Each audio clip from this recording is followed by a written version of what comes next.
اعوذ باللہ من الشیطان الرجیم بسم اللہ الرحمن الرحیم وبہ نستعین وهو خیر المعین صلی اللہ علی سیدنا محمد وآلہ الطاہرین۔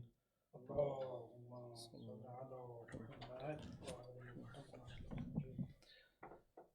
بدن برزخی کے موضوع پہ ہماری گفتگو ملاقات کے اوپر منتقل ہوئی تھی۔ ہم نے گزشتہ درس میں مختلف پہلو جو بدن برزخی سے تعلق رکھتے ہیں اس کا مطالعہ کیا اور دیکھا کہ کس طرح سے بدن برزخی اس مادی جہان کی ایک خصوصیت اور ایک ماورائے برزخ یعنی جہان قیامت و عقل اس کی ایک خصوصیت کا مالک ہے، اور کس طرح سے یہ بدن تمثلات اختیار کرتا ہے اور اس میں قوت خیال کا کردار اسی کی ایک جھلک کی صورت میں سامنے آتا ہے۔ ہم ملاقات کو اب آگے ملاحظہ کرتے ہیں، چونکہ ہم نے بدن برزخی کے عنوان سے چند اہم قواعد کو مطالعہ کیا۔ ان میں سے ایک قاعدہ ہمارے پاس تمثلات کی صورت میں تھا کہ اعمال متجسم ہوتے ہیں، متمثل ہوتے ہیں، اور پھر اسی طرح ایک قاعدہ سنخیت کو ہم نے مطالعہ کیا۔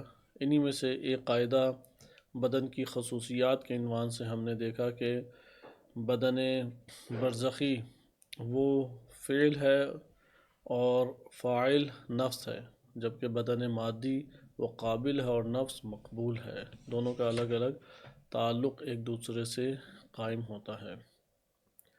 بدن برزخی کی دیگر خصوصیات بھی ہم نے مطالعہ کی کہ یہ واسطہ بنتا ہے اور ایک ذریعہ بنتا ہے وہ روح کا انسانی مادی بدن سے تعلق کا، اور فیوضات اللہ سبحانہ وتعالی اسی نفس کے اندر جن فیوضات کو برپا فرماتا ہے وہ نفس اسی بدن برزخی کے توسط سے مادی بدن کے اوپر آشکار کرتا ہے۔ اس سے متعلق یہ ساری مباحث گزر چکی ہیں۔ آخری بحث نفس اور اس کے ابدان میں جو سنخیت کی بات تھی اس سے متعلق تھی۔ بدن مادی کے اعتبار سے تناسخ کے نظریے کو باطل قرار دیا گیا۔ بدن مثالی کے اعتبار سے اس معنی میں تناسخ کو باطل قرار دیا گیا تھا کہ نفس خیر یا روح خیر وہ بدن شر یا شریر ابدان کو اختیار نہیں کر سکتی، اگرچہ ایک نفس وہ کثیر مثالی ابدان سے تعلق پیدا کر سکتا ہے، لیکن یہ والا پہلو چونکہ سنخیت دونوں میں ہونا لازم ہے، لہذا شریر ارواح وہ خیر کے بدن سے تعلق اور خیر سے کی حامل ارواح وہ شریر اجساد سے تعلق نہیں پیدا کر سکتی۔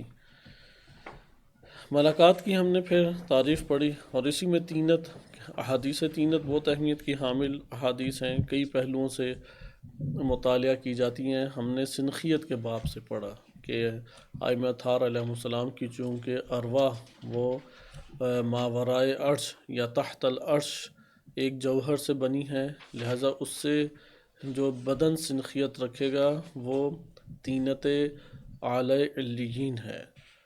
اور اسی طریقے سے انبیاء علیہ السلام بہت عالی مرتبہ ہستیاں ہیں، ان کی روحیں یعنی قلوب اور ان کے ابدان ہر دو اعلی علیین کی طینت سے بنے ہیں۔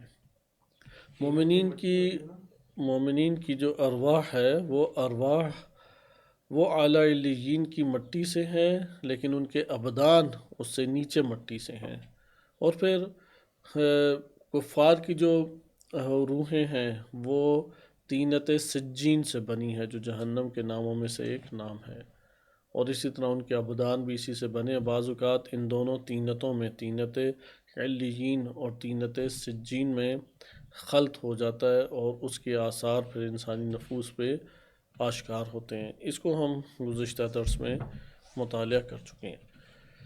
تجسم ملاقات ایک ہم نے اس میں تعریف کی حد تک پڑھا، اور اس سے پہلے چند نکات آپ پڑھ چکے ہیں، اب ہم اسے تفصیل سے دیکھیں گے۔ یہاں پہ جو مہم چیز ہے وہ جوہر اور عرض کو دوبارہ سے جاننا ہے۔ اعراض بدون جواہر کبھی نہیں ہو سکتے۔ تصور ذہنی طور پہ ہو سکتے ہیں، لیکن تحقق ان کا وجودی طور پہ نہیں ہو سکتا کبھی بھی۔ مثال کے طور پہ اگر اس دنیا میں کسی رنگ نے، سفیدی ہے، سیاہی ہے، اس نے وجود میں آنا ہے تو وہ رنگ کس کی محتاج ہے؟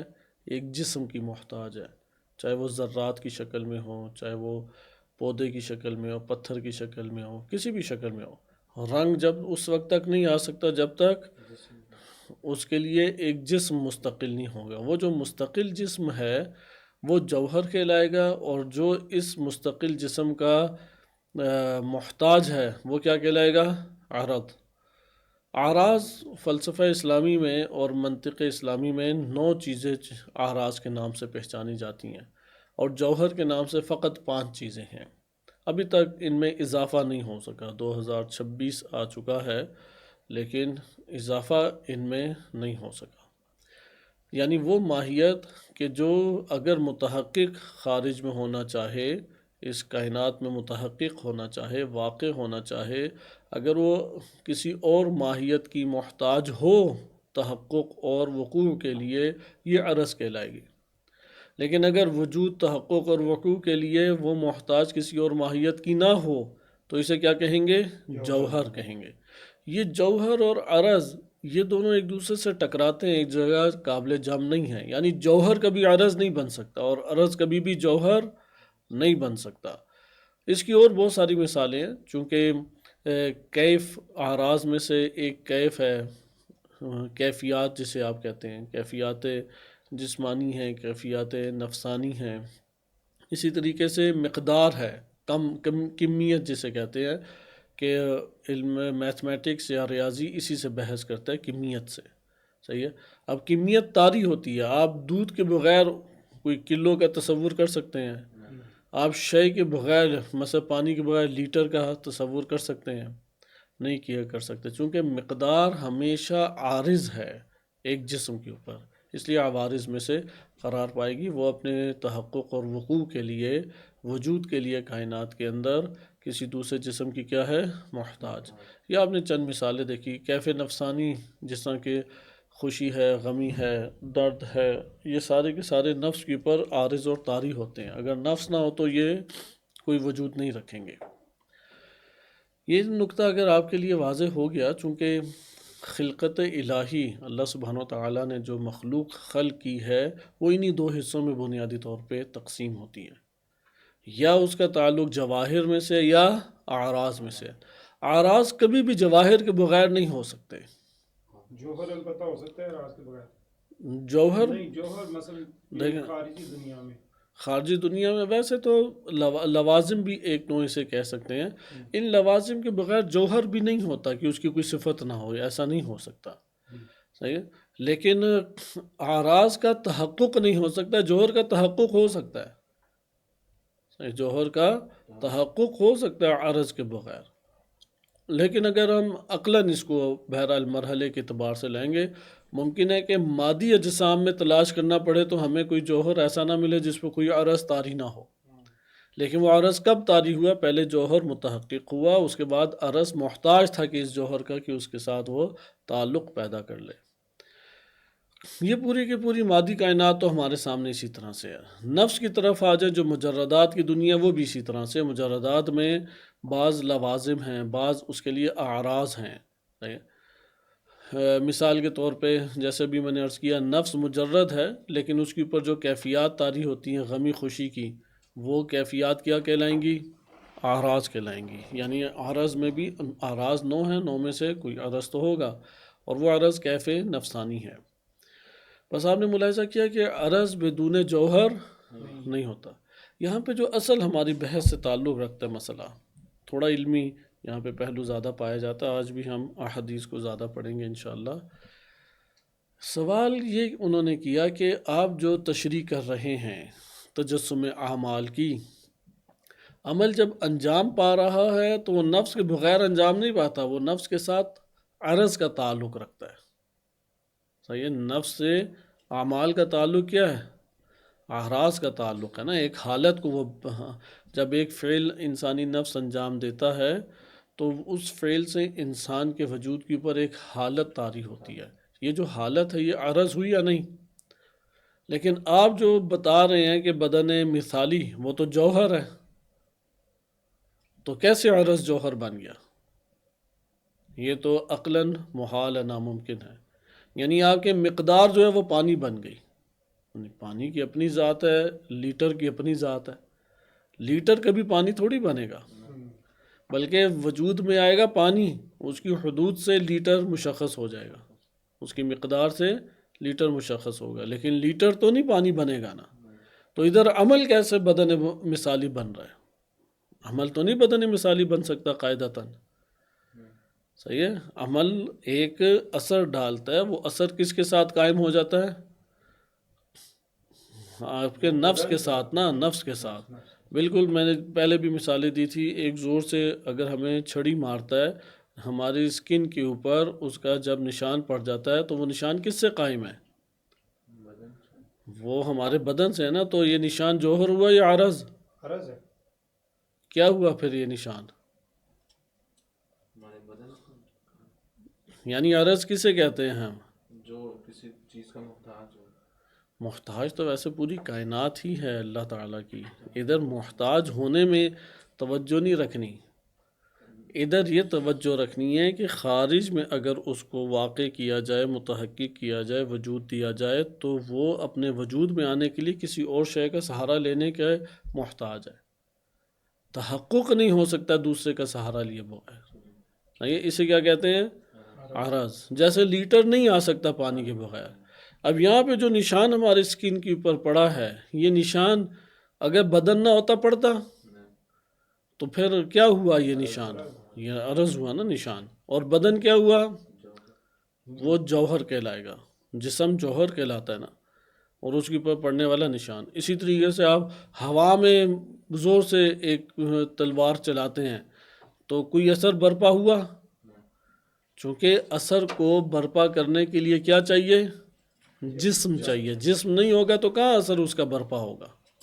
صحیح. یہاں پہ یہ بات بیان کرتے ہیں کہ آپ نے جب عمل انجام دیا تو آپ کہتے ہیں کہ عمل کا اثر کس پر ہوا؟ ہاں، نفس. نفس نہ ہوتا تو اثر ہوتا کوئی؟ نفس نہ ہوتا تو عمل ہی نہ وجود میں آتا نا. وہ عمل قائم کس سے ہے؟ نفس سے صادر ہوا نا. اس کا قیام جو قلیل سے زمان کے لیے ہوا ہے وہ کس کے توسط سے ہوا ہے؟ نفس کے. اچھا، اب ہم نے یہ کہا کہ جب نفس فعل انجام دیتا ہے تو اس کا اثر حاصل ہوتا ہے کس کو؟ نفس کو. یہاں پہ یہ بات ہے، اول یہ جو نفس کے اوپر آ کے اثر پڑا ہے، یہ اثر کیا ہے؟ عرض ہے یا جوہر ہے؟ یہ جو اثر پڑا ہے وہ تو عرض ہے. عرض ہے. اور نفس کیا ہے؟ جوہر ہے. تو ہم جو بدن کہتے ہیں، بدن کبھی بھی اعراض میں نہیں ہوتا. بدن جواہر کی صورت ہے. یعنی جس طرح سے اس مادی جہان میں ہم مختلف چیزوں سے دوچار ہیں، مختلف چیزوں سے ایک ربط اور تعلق پیدا کر رہے ہیں. مثال کے طور پہ کرسی کے ساتھ ہمارا تعلق ہے بیٹھنے کا، دیوار نظر آ رہی ہے، پاؤں زمین کے اوپر ہیں. یہ ساری کی ساری چیزوں سے ہمارا ایک بدن تعلق پیدا کر رہا ہے یا نہیں؟ تو بدن برزخی میں بھی اسی طرح سے ہے. بس وہاں پہ جو کرسی پہ بیٹھے ہیں وہ کرسی میں مادہ نہیں ہے. بقیہ تو وہ کرسی بالآخر ادھر کرسی کہاں سے آئی ہے؟ ہمارے خارج از نفس ہے وہاں پہ. لیکن ہے تو جوہر نہ یہ ہے. کرسی جو ہے وہ تحقق اگر آپ ادھر دینا چاہتے ہیں تو وہ محتاج ہے کہ پہلے کسی اور شے کو تحقق دیں. جیسا رنگ تھا، جیسا کیفیات ہے، جیسے مقدار ہے، اس طرح سے کرسی محتاج ہے کسی اور شے کی، یا لکڑی سے پکڑ کے بنا دیتے ہیں. ایسا ہی ہے نا. تو بس ابدان جو ہیں وہ کیا ہونے چاہیے؟ جواہر. اور یہی ہم شروع سے پڑھ رہے ہیں کہ اللہ تعالیٰ صورت جوہری اسے عطا کرتا ہے. یہاں پہ سنجیدہ سوال کیا بنتا ہے کہ آپ کو حاصل ہوا تھا عرض، اور آپ نتیجہ کیا اس سے لے رہے ہیں؟ جوہر کا. ہاں، جوہر کا. یہ کیسے ہو سکتا ہے؟ یعنی آپ نے لیا تھا لیٹر، نکل آیا پانی. یہ تو نہیں ہو سکتا. ہاں، یہ ہو سکتا ہے پانی لیا تھا ساتھ ہمارا لیٹر بھی تھا، یہ ہو سکتا ہے، لیکن برعکس نہیں ہوگا. تو یہاں پہ نفس ہے، آپ کہہ رہے ہیں کہ میں نے لیا عرض ہے لیکن ملا مجھ کو جوہر ہے، یہ کیسے ہو سکتا ہے؟ یہ ایک سنجیدہ اعتراض تھا۔ ملا صدرہ رحمۃ اللہ علیہ نے اس کو بڑے اچھے طریقے سے حل کیا۔ اس سے پہلے بہت آپ کو قانے کو نندہ جوابات نہیں اس کے ملیں گے، صحیح۔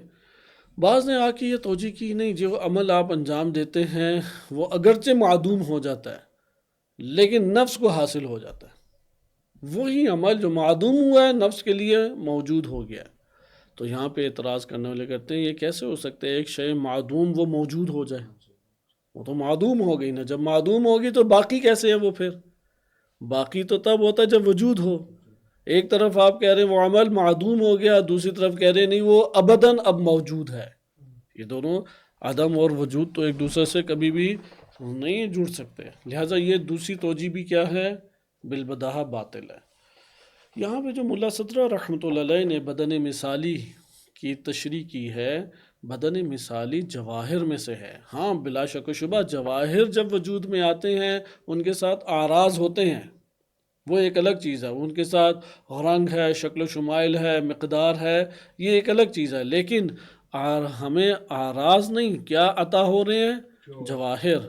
لیکن اس مسئلے کو کیسے حل کریں گے؟ عمل جب انجام دیتے ہیں اثر تو جواہر میں سے نہیں ہے، وہ تو ہم نے ابھی جان لیا کہ اثر کن میں سے ہے؟ اعراض میں سے۔ یہ وہ بحث تھی جو اوائل صفحے میں پہلا جو ہمارا درس تھا اسی میں آپ کی خدمت میں عرض کی گئی، لیکن نتیجہ اور تفصیل نہیں بیان کی گئی۔ یہاں نتیجہ تو بیان کر دیا کہ تفصیلات اب ہمارے سامنے آ رہی ہیں، کیونکہ اس وقت ہم نے پہلے درس میں یہی پڑھا کہ انسان ایک عمل انجام دیتا ہے، جب انجام دیتا ہے تو ایک اثر حاصل ہوتا ہے، نمبر 2 جب اثر حاصل ہوتا ہے، نمبر 3 اس اثر کے تحت اس کے اوپر تاثیرات برپا ہوتی ہیں، صحیح ہے۔ اچھا وہ جو تاثیرات ہیں وہ راہ ہموار کرتی ہیں، کس کی راہ ہموار کرتی ہیں؟ افاضے کی، اللہ تعالیٰ سے ایک صورت جوہری افاضہ ہو۔ کیا افاضہ ہو؟ صورت جوہری۔ اور 5ویں مرحلے پہ جو اللہ تعالیٰ نے افاضہ کی تھی نفس نے اسے قبول کر لیا، اور اس طرح نفس کا تعلق کس سے جڑ جاتا ہے؟ جواہر سے جڑتا ہے۔ بس ہمیں اگلے مادی جہان میں کس سے سامنا پڑے گا بدن مثالی کے عنوان سے؟ جواہر سے، اعراض سے نہیں ہے۔ مثلا ادھر آپ نے تصویر بنا دی امیر المومنین علیہ الصلوۃ والسلام کی مثال کے طور پہ، یا کپڑے کے اوپر یا کاغذ پہ، یہ جو تصویر بنی ہوئی ہے یہ عرض ہے یا جوہر ہے؟ یہ تصویر بنی ہے، جوہر اس میں کیا ہے؟ جوہر اس میں خود کپڑا ہے، بنی ہوئی ہے، وہ کیا چیز ہے؟ کپڑا ہے یا کاغذ؟ اب جب قبر میں امیر المومنین علیہ الصلوۃ والسلام آئیں گے وہ عرض ہے یا جوہر ہیں؟ جوہر۔ وہ جوہر ہیں، وہ بذات خود ان کا بدن مبارک آئے گا، نہ کوئی تصویر سامنے لا دی اور ہمارا دل خوش ہو گیا۔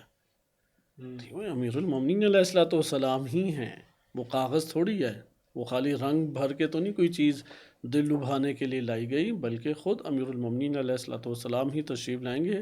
ان کی ذات وہاں پہ کئی ابدان مثالیہ کو بیک وقت وہ وجود دے سکتی ہے، انشاء کر سکتی ہے، حاضر کر سکتی ہے۔ حضرت جبریل علیہ الصلوۃ والسلام جب داہیہ قلبی کے صورت میں نبی صلی اللہ علیہ وسلم کی خدمت میں آتے تھے تو کیا وہ عرض تھے یا جوہر تھے؟ جوہر تھے۔ یا اس طرح جیسے کپڑے کے اوپر کوئی تصویر ہوتی ہے یا کاغذ پہ تصویر اور ہم الگ بیٹھے ہیں، ہمیں بس سامنے دیوار دکھائی دے رہی ہے، وہ حقیقت میں کیا ہے؟ جوہر ہے۔ اور اس طرح کے مسائل ہوتے ہیں، جس طرح سے امام رضا علیہ الصلوۃ والسلام کا ایک معجزہ یا امام تقی علیہ السلام کا معجزہ معروف ہے، دیوار پہ بنا ہوا شیر تھا، وہ شیر تو عرض ہے، اب واحد جب آیا تو وہ جوہر ہوا یا عرض ہی رہا؟ ہاں، وہ عرض سے جوہر میں آیا تبدیل ہوا تو یہاں پہ نفی کی جائے گی، عرض سے جوہر نہیں بنا، صحیح ہے؟ کیونکہ عرض سے جوہر نہیں بنا جاتا، لہٰذا ہر جگہ پہ اسی طریقے سے ہم نے مراتب کا خیال رکھنا ہے، اس کی تشریح قانے قرندہ عقلی طور پہ لانے پڑے گی، وإلا ہم یہ کہیں گے کہ کیسے ہوا یہ نہیں پتہ ہمیں، چونکہ اللہ تعالیٰ کے قوانین ہے کہ عرض جو ہے وہ جوہر نہیں بنتا، یعنی آپ 2 کلو نہیں خرید کے لاتے، خریدتے آلو ہیں یا پیاز ہیں، اس کے ہمراہ 2 کلو ہوتا ہے، مثلا آپ کہتے ہیں 1000 دے دو، وہ نوٹ دے گا تو 1000 ساتھ ملے گا نا، وإلا تو 1000 کا عدد نہیں آ سکتا، کیونکہ یہ ساری کی ساری چیزیں کس میں آ جاتی ہیں؟ اعراض میں آ جاتی ہیں۔ جواہر جو ہیں وہ اس طریقے سے نہیں ہوتی، اس لیے آپ کو اس جہت سے کائنات کے اوپر غور و فکر کرنا پڑے گا۔ میں اس لیے مثالیں مختلف لا رہا ہوں کہ عرض اور جوہر سے ایک ہمارے ذہن میں مفہوم بھی کلیئر ہو جائے کہ ذہنی تصور کرنے میں عرض جوہر کا محتاج نہیں ہے۔ آپ سفید رنگ کا ذہنی تصور کر سکتے ہیں یا نہیں؟ کر سکتے ہیں نا۔ ہم غصہ اور شہوات ان کے موضوعات پڑھتے ہیں، چونکہ ان کا جو مفہوم ذہنی ہے وہ کسی اور مفہوم کا محتاج نہیں ہے بننے میں۔ وہ یہ نہیں ہے کہ پہلے نفس لاؤ تو غضب کا مفہوم میں پڑھوں گا۔ اگرچہ بعض ایسے مفاہیم ہیں جو محتاج ہیں دوسروں کے، جیسے حرف کا معنی نہیں واضح ہوتا، کلمہ حرف اس وقت تک نہیں ہوتا جب تک کسی دوسرے کے ساتھ جڑے نہ۔ ہاں، لیکن اعراض اس طرح سے نہیں ہے۔ اعراض وہ ہوتے ہیں جب آپ نے خارج میں انہیں واقع کرنا ہے، چاہے وہ جہان مجردات ہو یا جہان مادہ ہو۔ خارج میں اگر اس کو وجود میں آنا ہے، اگر وہ خارج میں آنے کے لیے اپنے جیسے کسی ماہیت یا اپنے جیسے کسی اور شے کے، کیونکہ اللہ تعالیٰ کے تو ہر کوئی محتاج ہے، اپنے کیسے کسی اور شے کا اگر وہ محتاج نہیں ہے، یہ جوہر کہلائے گا۔ اور اگر اپنے جیسے کسی اور شے کا محتاج ہے تو پھر عرض کہلائے گا۔ اچھا، حقیقت میں اعراض اور جواہر ایک دوسرے کے لیے موصوف صفت قرار پاتے ہیں، لازم ملزوم بعض اوقات قرار پاتے ہیں، صحیح ہے؟ ان دونوں کا آپس میں کیا ہوتا ہے؟ ربط اور تعلق ہوتا ہے۔ ایسا نہیں ہے کہ ہم اعراض کو بدون جواہر اس جہان کے اندر یا مجردات کی دنیا میں جدا کر کے درک کر سکیں، نہیں ہو سکتا ایسا، چونکہ ہمیشہ پہلے جوہر ہوگا تو عرض آئے گا، درست؟ تو یہاں پہ اعتراض ہمیں پتہ لگا، ان کا اعتراض یہ تھا کہ جو عمل سے حاصل ہوا وہ تو کیف نفسانی یعنی عرض ہے، اور جو بدن مثالی کی آپ تشریح کر رہے ہیں وہ تو صورت جوہری ہے۔ وہ کیا ہے؟ صورت جوہری ہے، تو عرض تو جوہر نہیں بنتا۔ خوب، اچھا، اس لیے یہ والی بات درست ہے کہ ہم یہ نہیں کہتے بدن مثالی اعراض میں سے نہیں ہے۔ بدن مثالی یا تجسم جو ہوتا ہے وہ اعراض میں سے نہیں ہے، اس کی ہم پہلے نفی کریں، چونکہ بدن مثالی جواہر میں سے ہے جو میسر آتا ہے تو اس کے بعد اعراض اس کے ساتھ ملحق ہوتے ہیں۔ اس لیے ہمیں ایک اور چیز بھی پتہ لگ گیا، جوہر مادی بھی ہوتا ہے اور غیر مادی بھی ہوتا ہے۔ جواہر مادی تو پورا جہان اس سے بھرا ہوا ہے، ہر جسم جو ہے وہ خود جوہر ہے، اور اس کے اوپر جو طاری ہونے والی بہت ساری چیزیں وہ کیا ہیں؟ وہ اعراض میں سے ہیں۔ مثلا ادھر میں ایک اور تھوڑا تفکر کو واضح کرنے کے لیے آپ کی خدمت میں مثال پیش کرتا ہوں۔ میز ہے اور اس کے اوپر کتاب پڑی ہوئی ہے۔ میز کیا ہے اور اس پر کتاب پڑی ہے، یا زمین کے اوپر پتھر پڑے ہوئے ہیں، ان میں سے عرض کون ہے؟ میز یا کتاب؟ میز پر کتاب پڑی ہوئی ہے، چونکہ آپ نے جو ضابطہ ہے نا اس ضابطے کو مد نظر رکھ کے، میز کی وجہ سے کتاب ہے نا، تو پھر میز جو ہے وہ جوہر بن جائے گا اور کتاب جو ہے وہ عرض بن گئی۔ لیکن ویسے اگر دیکھا جائے کتاب خود جوہر ہے، ایک اور نہیں، آپ نے دیکھیں کائنات جو واقع ہوئے، چونکہ ایک دفعہ کائنات کے اعتبار سے مفہومی بحث کرتے ہیں، ایک دفعہ کائنات میں واقع ہونے کی جہت سے، تحقق متحقق ہونے موجود ہونے کی جہت سے بحث کرتے ہیں۔ موجود ہونے کی جہت سے اگر ہم بحث کریں تو کائنات کے اندر ہمیں مادی جواہر جو نظر آ رہے ہیں اس میں ہم تطبیق اس ضابطے کو کریں گے تو آپ کہیں گے کہ دونوں ہی عرض نہیں ہیں، جی جواہر دونوں ہی جوہر ہیں، صحیح ہے؟ لیکن کتاب کی جو سائز ہے، مقدار ہے، وہ کیا ہے؟ وہ جو حدود ہیں اس کی ظاہری مادی میز کی، وہ کیا ہو جائیں گی؟ وہ بھی عرض ہمارے سامنے ہو جائیں گی۔ لہذا یعنی مقدار ہیں اعراض، بالخصوص 3 اعراض بہت اہم ہیں کہ ایک اس میں کم ہے، مقدار ہے، دوسرا ہے کیفیت ہے، اور تیسرا ہمارے پاس آپ کہہ لیں وضع آ جاتا ہے۔ انہی میں سے ایک ہے عین، صحیح ہے، مکان کو ظاہر کرتا ہے، متى زمان کو ظاہر کرتا ہے۔ زمان اور مکان کیا ہیں؟ یہ بھی ہمارے پاس مفاہیم عرضیہ آ جاتے ہیں۔ خوب، ابھی ہم اس کی بحث میں نہیں آگے جاتے کہ وہ اب ریاضی میں یہ ساری چیزیں سمٹ چکی ہیں، فزکس میں بھی یہ آ چکی ہیں جو ثابت ایک اصول ہیں۔ ہم اپنے نفس کی بحث کی طرف آئیں. مادی جہان ہمارے پاس کوئی ایسا جوہر نہیں ہے کہ جو اعراض کو نہ لیے ہوئے ہو. درست ہے، متحد ہیں خارج میں مادی جہان میں. مجرد جہان میں جوہر ہے یا نہیں؟ خود نفس جوہر ہے. اس کی بحث کسی اور مورد میں پڑھیں گے، ثابت کریں گے نفس بذات خود کیا ہے؟ جوہر. فرشتہ کیا ہے؟ جوہر. جوہر ہے. ارواح کیا ہے؟ جوہر. جوہر ہے. اچھا، اللہ تعالیٰ کی ذات باری تعالیٰ نہ جوہر ہے نہ عرض ہے، چونکہ وہ فقط وجود ہے، فقط وجود ذات باری تعالیٰ. اگر جوہر کا معنی حقیقت کیا جائے تو اس معنی میں کہہ سکتے ہیں، لیکن اس معنی میں پھر فلسفی کی اصطلاح سے خارج ہو جائیں گے، لغتاً آ جائے گا.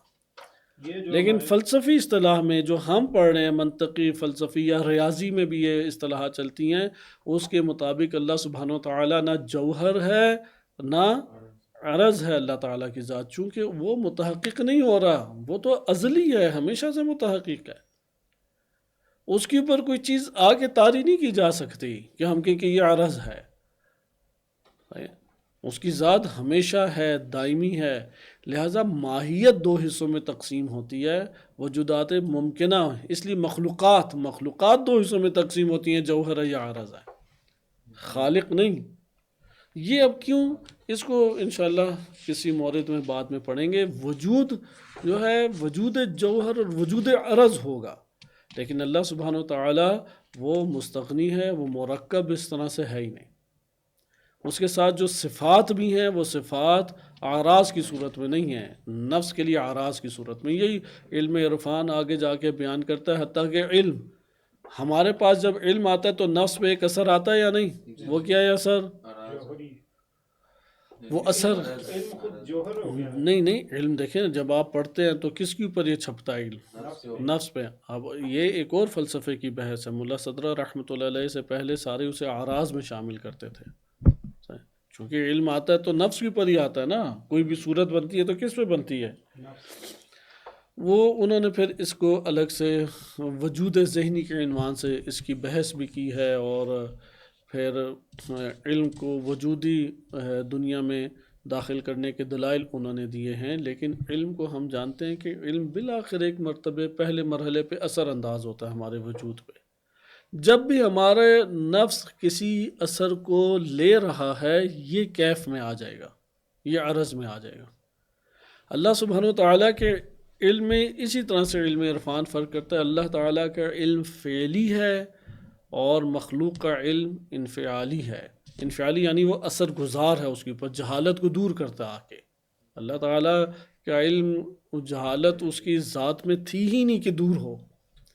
بہرحال یہ والے مسائل ابھی ہم اس میں نہیں پڑھتے، وہ آگے جائیں گے اگلے مرحلے میں ہم دیکھیں گے. لیکن اس جگہ پہ تھوڑی دقت کیجئے کہ اب نفس مجرد ہوا یا نہیں، جوہر ہوا یا نہیں. لیکن یہ جوہر مجرد ہے، بس جوہر کتنے حصوں میں تقسیم ہو جاتا ہے؟ ہاں، یا مجرد ہے یا مادی ہے. تمام بلند ترین ارواح جیسے انبیاء و ائمہ علیہ السلام کی ارواح ہیں، تمام کے تمام ملائکہ، تمام کے تمام نفوس انسانی، یہ سارے کے سارے کیا ہیں؟ جواہر مجردات میں سے ہیں. ان جواہر کے اوپر جو بدن آئیں گے وہ بدن مثالی ہیں یا اخروی ہیں، وہ بھی جوہر کے قبیل سے ہیں، عرض نہیں ہیں. وہ بھی کس کی قبیل سے ہیں؟ جوہر کی قبیل سے ہیں، وہ عرض نہیں ہیں. یہ جو ہمارا بدن مثال بن رہا ہے، بدن مثالی جو ہے، بدن برزخی جو ہے، بدن برزخی اعراض نہیں ہے، جوہر ہے. چونکہ اگر اعراض ہوتی، یہ جو ہے یہ بدن مجرد کے اوپر بن رہا ہے، بدن ہاں جی ہاں مجرد، وہ اس کی خصوصیات اس مرتبہ نفس کے اعتبار سے ہی ہوں گی. البتہ جہاں پہ بدن ناقص ہے یعنی مجرد ناقص ہے تو یہ ایک مرتبہ نفس کہلا رہا ہے. نفس کی اپنی حقیقت ہے، وہ کاملاً مجرد ہے، تام ہے، مجرد تام ہے. یہاں آپ کے پاس جب نقطہ آ گیا تو اب یہاں پہ اب اس مسئلے کو تھوڑا حل کریں، اور یہاں سے ملاقات کی بحث آگے آتی ہے. چونکہ ملاقات یہ بہرحال ادھر ہم تھوڑا سا توقف کر کے ملاقات کو ہم انشاءاللہ تعالی پڑھتے ہیں. ملکات کا کیا مطلب ہے؟ ملکات کا مطلب یہ ہے، ادھر 3 ہمارے پاس مرحلے ہیں. آپ ادھر دقت کریں بعض چیزوں میں. انسان جب لکھنے کا عمل انجام دیتا ہے زندگی میں پہلی دفعہ، عمل انجام پایا یا نہیں؟ جی اس نے جب اس لکھنے کے عمل کو انجام دے دیا تو ایک حالت طاری ہوئی انسان پر یا نہیں؟ چند دفعہ جب آپ جب بھی عمل انجام دیتے ہیں تو آپ کے نفس کے اوپر ایک حیت یا ایک حالت آ جاتی ہے، جس کی وجہ سے کہتے ہیں کہ اس نے لکھا ہے. نفس کی نسبت اس عمل کی طرف پڑتی ہے. یہ حالت کیا ہے؟ عرض ہے. صحیح ہے. عمل جو انجام پایا، عمل کے انجام پانے کے بعد حال اصطلاح میں کہتے ہیں غیر راسخ انسان کے وجود میں صفات یا حیت. صحیح ہے. غیر راسخ حیت یا صفات یہ حال کہلاتی ہیں، زائل ہو جاتی ہیں جلدی سے. حاصل ہوئی تھی میرے پاس لیکن پھر زائل. اس لیے آپ کہتے ہیں میں نے ابھی تو تمہیں سکھایا تھا یہ، اور جب پہلی دفعہ آپ پکڑ کے الف بے سکھایا تو اس کے بعد جب دوسری دفعہ کہتے ہیں کہ اسے لکھو، اب وہ پھر لکھنے کی کوشش کرے گا، لیکن وہ جو پہلے کیفیت اس کے نفس پہ طاری ہوئی تھی اور وہ اسے آراستہ ہوا تھا صحیح لکھنے کی، اب وہ اس سے زائل ہو گئی، اب دوبارہ وہ لکھنے کی کوشش کر رہا. صحیح. لیکن جیسے جیسے عمل میں تکرار بڑھتا جائے گا وہ حیت اندر کیا ہے نفس کے ساتھ شدت پیدا کرتی چلی جائے گی. بس آغاز سے ہی حال کیا تھا؟ عرض. اب وہ جب شدت پیدا کر رہا ہے تو پھر بھی کیا ہو رہا ہے؟ عرض.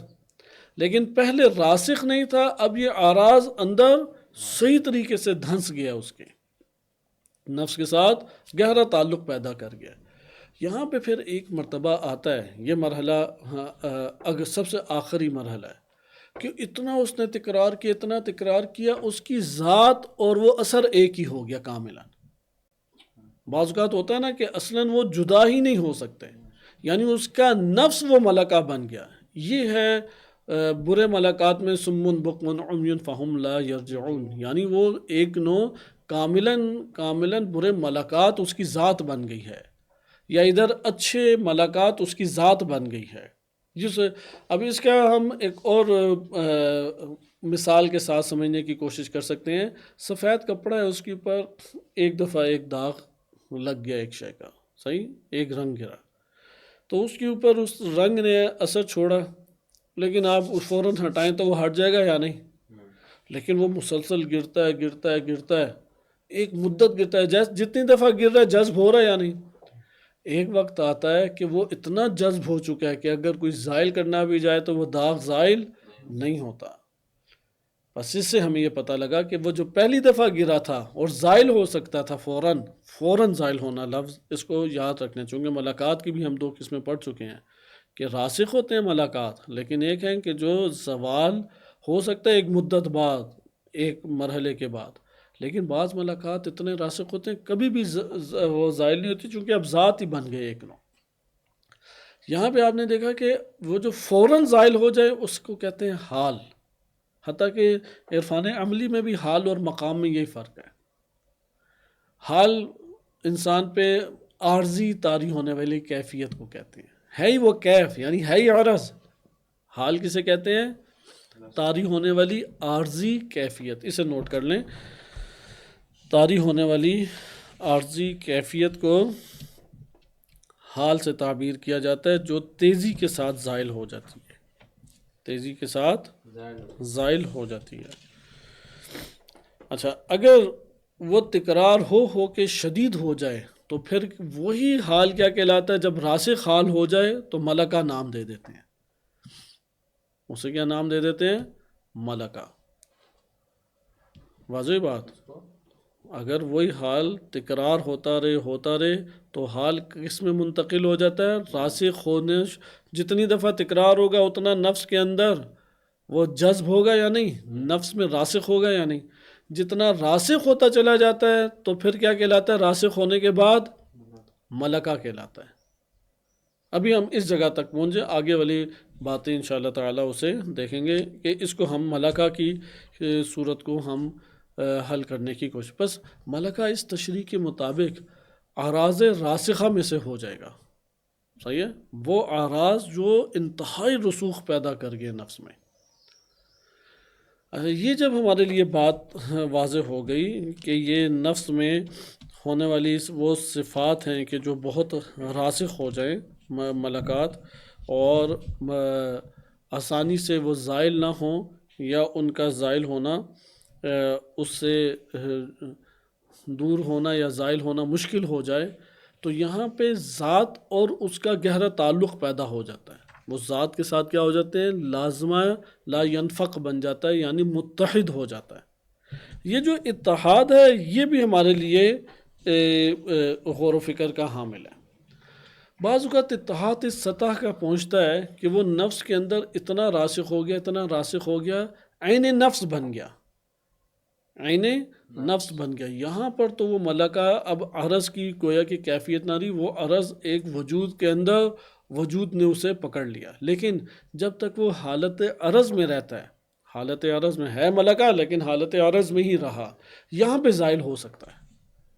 جب وہ نفس سے ایسا اتحاد پیدا کر گیا کہ عین ذات بن گیا، جیسے کہ ہم مادی جہان میں بھی اس طرح دیکھتے ہیں، بعض اعراض ایسے ہیں وہ اس مستقل رے ایسا وہ اس کے ساتھ گہرا ربط پیدا کر گئے کہ اس کی ذات میں گویا کہ ایک قسم کا فنا ہو گئے، گویا کہ ایک قسم کا اس کے اندر اس کی ذات کے ساتھ اتحاد دائمی پیدا ہو گیا۔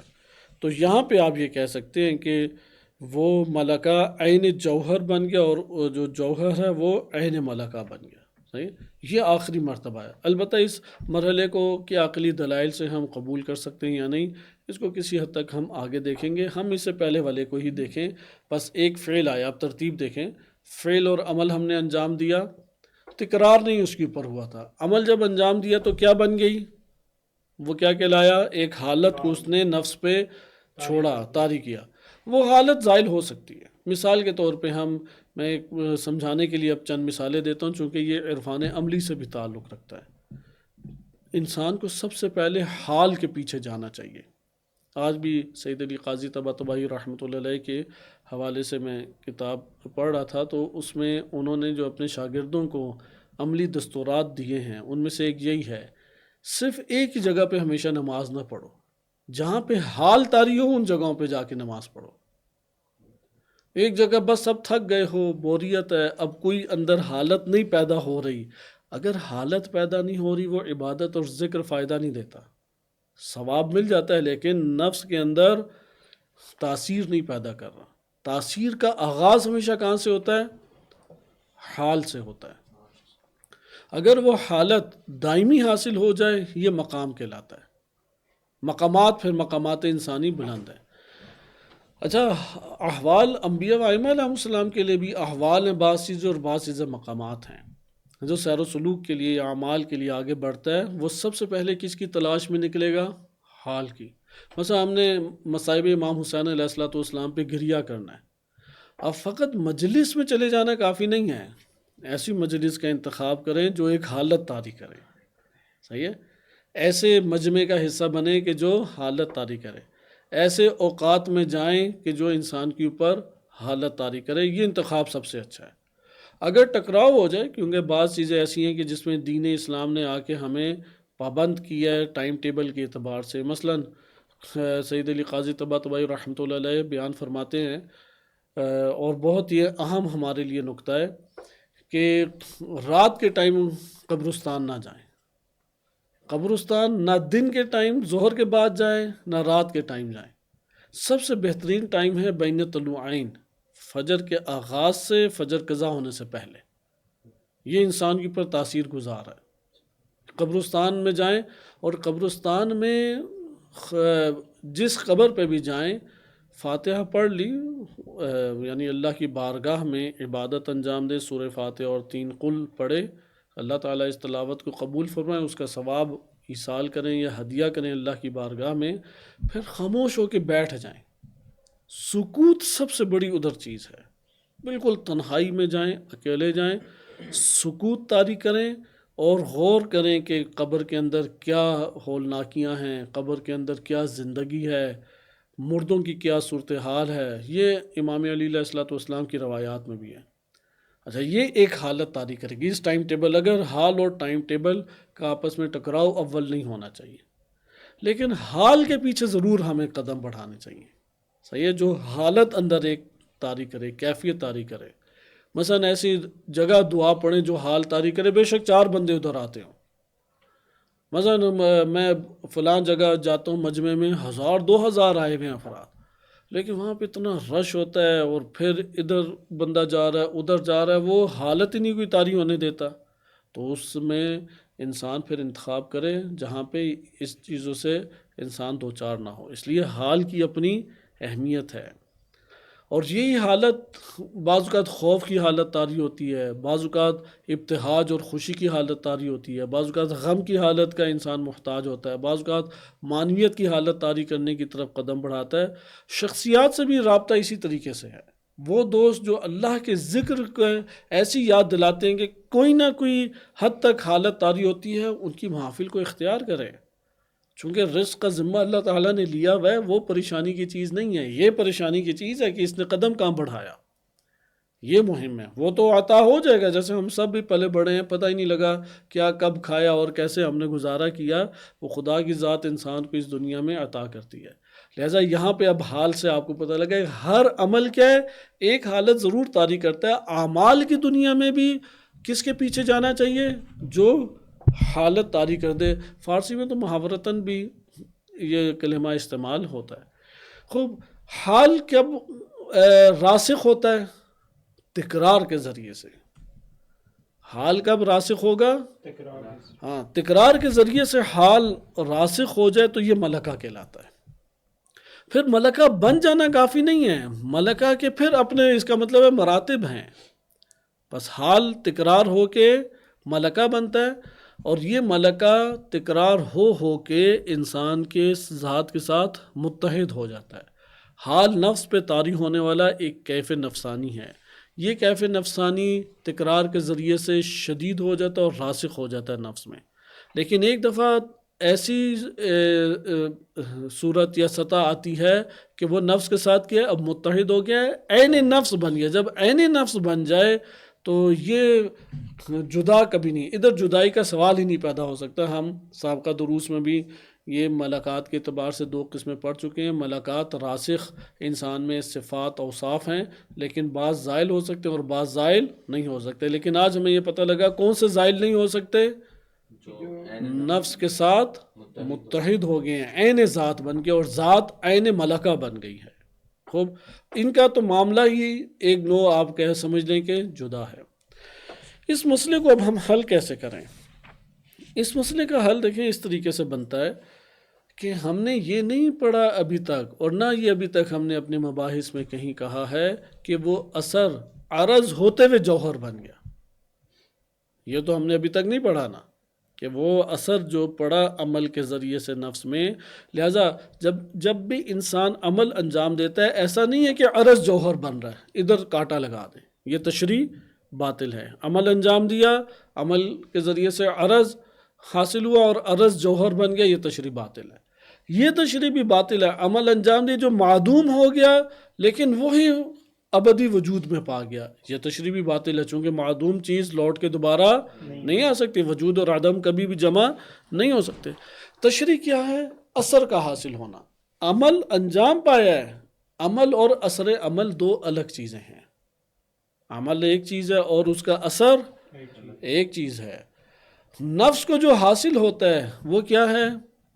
اثر حاصل ہوتا ہے. بدن سے جو انجام پاتا ہے وہ کیا ہے؟ وہ عمل ہے. نفس سے انجام پانے والی شے عمل ہے، اور جو نفس کو حاصل ہوا ہے وہ اثر ہے. اثر ہمیشہ کیا ہے؟ وہ بلا شک و شبہ کیف نفسانی کی قبیل سے ہے. یہ اثر ایک حالت برپا کرتا ہے، ایک حیت آپ کہہ لیں. حیت کلمہ اردو میں نہیں استعمال ہوتا زیادہ، حالت ہی کہیں تو بہتر ہے. یہ حالت جب برپا کرتا ہے تو نفس کے اندر ایک تحرک پیدا ہوتا ہے، نفس کے اندر ایک تاثیر برپا ہوتی ہے. نفس میں تحرک اور تاثیر برپا. کس چیز کی تاثیر؟ کہ اللہ تعالیٰ کی طرف سے افاضہ ہو اسے ایک شے. لیکن وہ جو اللہ تعالیٰ کی طرف سے افاضہ ہوگی وہ اس تاثیر کے عین مطابق ہوگی، اس میں سنخیت لازم ہے، سنخیت کا قانون ہم پیچھے پڑھ چکے ہیں.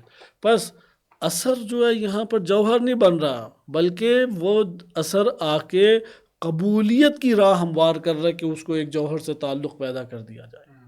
اس لیے اللہ تعالیٰ ایک جوہر وہاں پہ عطا کرتا ہے، وہ جوہر اس کے نفس کی دنیا سے باہر کا نہیں ہے، بلکہ اسی کے اندر اللہ تعالیٰ نے اس طرح سے اہتمام خلقت کا کیا ہے کہ وہاں سے ہی اللہ تعالیٰ ایک جوہر کو عطا کر دیتا ہے. وہ عطائے جوہر یہ نہیں ہے کہ عرض جوہر بن گیا، بلکہ افاضہ الہی ہے کہ جو اسے جوہری صورت کو عطا کر رہی ہے. یعنی جس طرح شاید کل کے درس میں گزشتہ دروس میں آپ نے فرمایا تھا کہ مثلا اول وقت نماز پڑھتا ہے تو اللہ اس کو مقام، اب یہ جو اول وقت نماز ہے اس کے بعد ایک اثر برپا ہوگا، اثر برپا ہونے کے بعد اللہ تعالیٰ ایک جوہر افاضہ کرے گا. ہاں، لیکن وہ جوہر ایک تو ہوگا نفس سے ہی تعلق، اور اس تاثیر کے مطابق ہے جس جو تاثیر اندر پیدا ہوئی ہے، جو استعداد ہے. ہاں استعداد پیدا ہوئی ہے، جو قابلیت پیدا ہوئی ہے. بس یہ جو اعمال کے آثار ہیں جو کیف نفسانی ہیں وہ تاثیر گزار ہیں اندر، وہ انسان کے اندر ایک استعداد اور قابلیت کو جنم دیتے ہیں.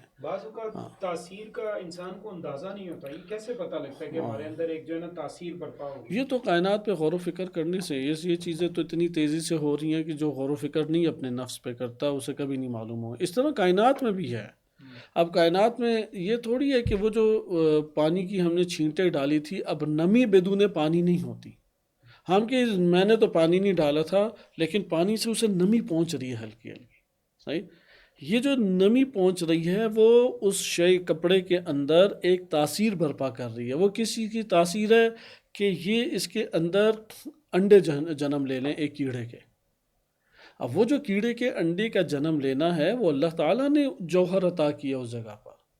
یعنی اس کو اس طریقے سے نہ سمجھے جیسے میں میز کے اوپر آ کے ایک کتاب رکھ دیتا ہوں، ایسا نہیں ہے. خداوند متعال کائنات کے اندر اشیاء کو جو خلق کر رہا ہے وہ اسی طرح ہمیں ایسا دکھائی دے رہا ہے کہ یہ سفید رنگ سے نکل رہا ہے، جبکہ وہ سفید رنگ سے نہیں نکل رہا. سفید رنگ نے اس جگہ کے اوپر ایک زمینہ فراہم کیا، وہ جو زمینہ فراہم کیا تھا وہاں سے ایک اور درخت کو اللہ نے نکال لیا. مثلا چونٹی جا رہی تھی، اس کے اوپر ایک شے گری اور چونٹی مر گئی. جب مر گئی تو اب ہوائیں چل رہی ہیں، تھوڑی تھوڑی مٹی اس کے اوپر پڑ گئی. مٹی جب پڑی اور تھوڑی سی نمی بھی تھی تو اس کے اندر نمی بڑھتے بڑھتے ایک وقت آیا کہ اب وہ چونٹی اور مٹی اندر سے متحد ہونے لگ گئی، اور اس کا بدن جو ہے آہستہ آہستہ وہ گھل کے مٹی کے ذرات کے اندر چلا گیا. اور اس جگہ پہ جو نمی ہے اور اس کے ذرات سے جو تاثیرات برپا ہوئی تھی، ادھر سے اللہ نے ایک پودا نکال دیا. اب یہ جو پودا نکالنا ہے، یہ پودا وہ جوہر ہے دوسرا، لیکن وہ اسی جگہ سے آیا ہے. لیکن افاضہ کس نے کیا ہے؟ اللہ تعالیٰ کی ذات نے افاضہ کیا ہے. لیکن ادھر ہم یہ نہیں کہیں گے کہ نمی یہ کیڑا بنی ہے، یہ کوئی بھی نہیں کہتا، اور یہ پودا بنا ہے. ادھر ہم یہ نہیں کہتے کہ یہ چونٹی ہے جو پودا بن گئی. صحیح، چونٹی کا اپنا بدن ہے، مٹی کا اپنا بدن ہے، ان کے ذرات اپنے ہیں. اس جگہ پہ جو تمام کے تمام خلقت ہے اس کے اندر اللہ نے افاضہ ایک صورت جوہری کی ہے. صورت کا بھی ہم پڑھیں گے معنی الگ سے، لیکن ہمیں جوہر کا پتہ لگ گیا. بدن مثالی اس طرح سے جوہر ہے. مثلا اس کمرے میں ہم بیٹھے ہیں، ادھر ہمیں کرسی چاہیے لیکن یہ میرے نفس سے باہر ہے. اب ہم گزشتہ درس میں پڑھ چکے ہیں کہ ہمیں قبر میں بھی برزخ میں بھی اپنا آپ اسی طرح دکھائی دے گا. صحیح ہے، میں ہی ہوں گا اور اسی طرح سے اسی بدن کے ساتھ ہوں گا، لیکن وہ بدن اس بدن کے مشابہ ہے. کیوں مشابہ ہے؟ وہ گوشت پوست کے ساتھ اس طرح نہیں ہے جو وزن رکھتا ہو. میں ہی ہوں ادھر بھی. اب میں ہی اپنے نفس کے ساتھ وہاں پہ حاضر ہوں. جیسے ادھر بھی ابھی بھی میری روح مادی نہیں ہے، لیکن میں اپنے جسم کو ہی اپنی ذات ٹوٹل کل شمار کر رہا ہوتا ہوں. ادھر بھی روح وہ مادی نہیں ہے یا تجرد ناقص نہیں ہے، روح مجرد تام ہے، لیکن اس جسم سے ارتباط کی وجہ سے اسے اپنی ذات شمار کر رہا ہوگا. لیکن یہاں پہ جتنا کمرے کی اشیاء ہیں، آس پاس میرے دیگر چیزیں ہیں، یہ ساری کی ساری چیزیں میری حقیقت سے باہر ہیں یا نہیں؟ اور یہ حقیقت سے باہر، اور میں ان کے مقابلے میں ایک حقیقت رکھتا ہوں اور پھر اپنی ذات کی ضرورت کے مطابق ان کو سے استفادہ کر رہا ہوں. ایسا ہی ہے نا یہاں پہ؟ اگلے جہان جو برزخی بدن ہے وہ ملاقات کی اساس کے اوپر اسی طرح سے اشیاء کو لے کے آتا ہے. اشیاء اللہ تعالیٰ ہی فاضہ کرتا ہے، اللہ تعالیٰ ہی جوہر کو وہاں پہ خلق کر رہا ہے، لیکن اس کے اسباب اور قابلیت کو ہاں کون جنم دے رہا ہے؟ وہ ملاقات جنم دے رہے ہیں. ملاقات کس نے انجام دیے؟ وہ نفس نے انجام دیے. اچھا، وہاں پہ ایک اور چیز جو اس سے تھوڑا آپ جدا ہو گئی، ادھر بھی زندگی بسر کرنے کے لیے وسائل کی زندگی ہے مجھے. مثلا ادھر بھی کرسی چاہیے بیٹھنے کے لیے، ادھر بھی مجھے کھانے پینے کے لیے غذا چاہیے، چونکہ بالآخر قوت شہوت ہے، قوت ہاضمہ ہے، قوت خداوند متعال نے غضب دی ہوئی ہے، یہ ساری قوتیں تو نفس کی ملکیت ہے. لہٰذا ادھر کی زندگی کے جو وسائل ہیں وہ بھی مجھے چاہیے. وہ وسائل کہاں سے آئیں گے؟ ادھر سے تو سارے وسائل مادے سے آ رہے ہیں اور اس مادی جہان کا ایک ذرہ میں ہوں. وہاں پہ دوسری چیز یہ ہے کہ ادھر کے سارے وسائل وہ خود زمین نفس سے ایجاد ہوں گے. وہاں پہ بھی کرسی ہے، لیکن اب وہ کرسی میرے نفس سے جدا نہیں ہے، میرے نفس نے وہ کرسی بنائی ہے، لیکن میرے نفس میں کس چیز نے اس کرسی کو بنانے کی استعداد اور قابلیت کو جنم دیا؟ وہ کیا چیز ہے کہ جس نے اس کرسی کو بنانے کی قابلیت کو جنم دیا؟ نفس ہے یا نہیں، نفس کے اندر دیکھیں، نفس کے اندر کوئی شے سبب بنی نا، یہ کوئی ایک کرسی ہمیں میسر آ جائے. وہ کون سی چیز ہے جو سبب بن رہی ہے نفس کے اندر؟ اعمال یعنی ملکات. وہ ملکات ہیں کہ جو سارے کے سارے چیزوں کا سبب بن رہے ہیں، لیکن افاضہ اللہ تعالیٰ کی طرف سے ہو رہا ہے. صحیح؟ یہ ان کا اس جگہ پر بیان تھا کہ ہمارے پاس قرآن کریم کی بھی آیات ہیں. ختم اللہ علی قلوبہم وعلی سمعہم وعلی ابصارہم غشاوہ ولہم عذاب عظیم، کہ ان کے دلوں پہ اللہ نے مہر لگا دی، کانوں پہ، اور ان کی پردے چڑھ گئے ان کے آنکھوں پر، اور ان کے لیے شدید عظیم بہت بڑا عذاب ہے. اب یہ جو شدت بیان کی جا رہی ہے یہاں پہ، نفس کے اندر وہ جو ان کے ملاقات گمراہی تھے وہ تام حالت میں پہنچ گئے اور عین ذات بن گئے. اسی طرح قرآن کریم نے ذکر کیا ہے سورہ حدید میں، یوم تر المؤمنین والمؤمنات یسعی نورہم بین ایدیہم وبایمانہم. آگے اس میں وہ آتے ہیں کہ یہاں پہ اب جو ہے کہ مومنین، اس دن آپ دیکھیں گے مومنین اور مومنات کو، وہ اپنے یسعی نورہم، ان کا نور کوشش کر رہا ہوگا، صحیح ہے، ان کے سامنے. اب یہاں پہ پھر نیچے ہے کہ ان کے نور سے دوسرے بھی طلب کریں گے کہ ہمیں بھی دے دو، ہم تو ایک ساتھ ہی رہا کرتے تھے، زندگی بسر کیا کرتے تھے. تو ایک تصویر کشی کی گئی ہے. تو یہ ساری کی ساری چیزیں ہمیں بتاتی ہیں کہ وہاں پہ بدن مثالی ہے، چیزیں موجود ہیں، مرفہ زندگی کے سارے اسباب اور وسائل مہیا ہوں گے، دوسروں کو اس کی نیاز اور احتیاج ہوگی، لیکن ان کو اپنے پاس لینے کے لیے ان کے نفوس اندر سے خشک اور خالی ہوں گے. تو یہ ساری چیزیں بس ہمیں پتہ لگا کہ ملاقات اس طور پہ وجود رکھتے ہیں کہ ملاقات اثر اور حال سے راسخ ہوتے ہیں تو وہ قابلیت پیدا کرتے ہیں نفس میں ایک جوہر کو حاصل کرنے کی، اور پھر جس کی قابلیت پیدا کی اللہ تعالیٰ اس جوہر کو عطا کرتا ہے، لیکن نفس کے جہان سے ہی عطا کرتا ہے. وہ کس طرح سے عطا کرتا ہے؟ وہ ایک نظام خدا ہے. مادی جہان میں بھی جواہر اسی طریقے سے ہمارے سامنے آ رہے ہیں. اور اس طور پہ بس اب ہم دو قسموں کو دوبارہ ملکائے راسخہ کو تقسیم کر سکتے ہیں. ایک ہے کہ جو زائل ہونے سے مانع ہوتے ہیں، کبھی بھی زائل نہیں ہو سکتے، وہ ملاقات، اور ایک وہ ملاقات ہیں کہ جو زائل ہو سکتے ہیں. قرآن کریم کی بعض ہمارے پاس آیات ہیں اور بعض اسی طرح روایات انہوں نے پیش کی ہیں. یہاں پہ ایک بحث بڑی اچھی چھڑ جاتی ہے. یہ جو عصمت ہے، دو پوائنٹ اس کے ضمن میں ہیں، اور ہم پھر ملاقات کے ایک اور خصوصیت کی طرف منتقل ہوں گے اسی اعتبار سے کہ جو زائل ہو سکتے ہیں یا زائل نہیں ہو سکتے. دو نکات وہ بہت مہم ہیں. عصمت کیا ہے؟ عصمت ان ملاقات میں سے کون سا ہے؟ وہ ملکہ ہے جو ایسا راسخ ہے کہ جو زائل ہو سکتا ہے، یا وہ ملکہ ہے اصلاً وہ عصمت عین ذات ان کے لیے قرار پا گئی ہے اور کبھی بھی زائل نہیں ہو سکتی. روایات اہل بیت علیہ السلام تائید دوسری بات کی کرتے ہیں کہ ایسی وہ ان کے وجود کے اندر راسخ عصمت کا درجہ ہے کہ وہ ان کے نفس سے کبھی بھی زائل نہیں ہو سکتا. صرف ایک روایت اس حوالے سے میں آپ کی خدمت میں پڑھ کے ذکر آگے بڑھ جاتا ہوں. امام علیہ الصلوۃ والسلام سے منقول روایت ہے جس میں امام فرماتے ہیں، اور یہ معتبر حدیث ہے، کہ امام صادق علیہ السلام سے صدیر نے پوچھا فما انتم، اپنے بارے میں آپ بتائیں. قال، امام علیہ السلام نے فرمایا نحن خزان العلم، علم اللہ، ہم اللہ کے علم کے خزانے ہیں. نحن تراجمۃ امر اللہ، ہم امر الہی کے ترجمان ہیں. نحن قوم معصومون، یہ کلینی کی الکافی کی معتبر حدیث ہے کہ فما انتم یعنی اپنے بارے میں بھی تعارف کرائیں. تو امام نے اپنا تعارف کرایا کہ ہم کیا ہیں. صحیح کہ نحن خزان علم اللہ، علم الہی کے خزانے ہیں، امر الہی کے ہم ترجمان ہیں. نحن قوم معصومون، وہ قوم ہیں جو معصوم ہیں، اللہ نے خلق ہمیں معصوم کیا ہے. امر اللہ تبارک و تعالی بطاعتنا، ہماری اطاعت کا اللہ تبارک و تعالی نے حکم دیا. ونہی عن معصیتنا، اور ہماری معصیت سے منع فرمایا. نحن الحجۃ البالغہ علی من دون السماء و فوق الارض، کہ ہم وہ حجت ہیں جو پہنچی ہوئی حجت بالغہ ہیں، یعنی بزرگ ترین حجت ہیں، کن کے اوپر؟ جو آسمان کے نیچے اور زمین کے اوپر ہیں. یہ آپ نے دیکھا کہ یہ معتبر ایک حدیث ہے. اس جگہ پہ صرف کل انشاءاللہ اب ہم اسے بیان کریں گے. پھر سوال پیدا ہوتا ہے کہ اگر وہ ایسا راسخ عصمت ایک ملکہ ہے جو کبھی بھی ان کی ذات سے جدا نہیں ہوتا، اگرچہ ہم عصمت کے حوالے سے چند اور بھی تشریحات ہیں، لیکن ابھی ہم اس تشریح کے تحت اس کو دیکھتے ہیں کہ جو نفس کے ساتھ ان کے ایسا متحد ہے کہ زائل نہیں ہو سکتا.